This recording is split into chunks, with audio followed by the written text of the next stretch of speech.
মেনে মাছ ধরি, রক্ষা করো, নিয়ম মেনে মাছ ধরি, রক্ষা করো। ভাই খালি লিফলেট দিলে হবে না, কথা বলতে হবে। ওনাদের সাথে কথা বল।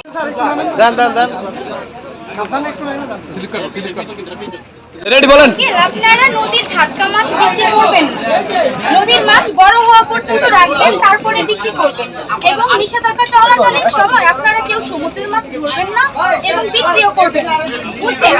তাহলে আমরা আমাদের মৎস্য